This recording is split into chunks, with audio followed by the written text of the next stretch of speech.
Hi friends, குவைத்தில் ஏர்போர்ட்டில் 2 முக்கியமான அப்டேட் நியூஸ் குடுத்துருக்காங்க. ரூல்ஸ்னு கூட சொல்லலாம். நீங்கள் எக்ஸிட் பெர்மிட் கொண்டு போகையில, ஏர்போர்ட்டுக்கு போகையில கண்டிப்பா அதோட ஒரு ஜெராக்ஸ் நீங்க கண்டிப்பா கொண்டு வரணும் அப்படின்ருக்காங்க. இனிமே குவைத் ஏர்போர்ட் வழியா போறீங்க, அப்படி எக்ஸிட் பெர்மிட்டோட குவைத் ஏர்போர்ட்டுக்கு போறீங்க அப்படின்னா, எக்ஸிட் பெர்மிட்டுக்கு கண்டிப்பா ஒரு ஜெராக்ஸ் எடுத்துக்கோங்க. இது வந்து விமான நிறுவனங்களோட தேவைகளுக்காக அப்படின்னு சொல்லியிருக்காங்க. ஓகேங்களா? ஏர்போர்ட்ல அவசியப்படாது.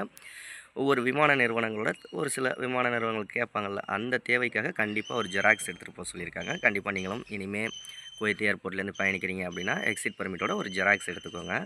2வது விஷயம், குவைத் ஏர்போர்ட்டுக்கு போகையில நீங்க ஒரு 3000 தினாருக்கு மேல அமௌண்ட் கொண்டு போறீங்க, இல்ல ஒரு காஸ்ட்லியான வாட்ச்சு, இந்த எலக்ட்ரானிக் ஐட்டம், மின்னணு சாதனங்கள் இந்த மாரிலாம் கொண்டு போறீங்க, காஸ்ட்லியானது லக்கேஜில கொண்டு போறீங்க அப்படின்னா, கண்டிப்பா நீங்க a self declaration form fill பண்ணியே ஆகணும் அப்படின்ருக்காங்க.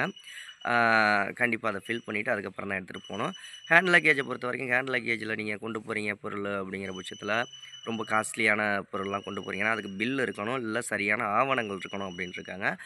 அதையும் மீறி நீங்க கொண்டு போனீங்க, செல்ஃப் டிக்ளரேஷன் ஃபார்ம்லாம் ஃபில் பண்ணாமலாம் கொண்டு போறீங்க அப்படின்னா, பொருட்கள் பறிமுதல் செய்யப்படலாம் அப்படின்னும் சொல்லியிருக்காங்க.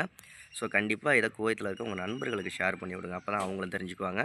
இந்த மாரி குவைத்தோட அப்டேட் நியூஸ்லாம் தெரிஞ்சுக்கணும்னா நம்ம சேனல சப்ஸ்கிரைப் பண்ணுங்க. அடுத்த வீடியோவில் சந்திக்கலாம்.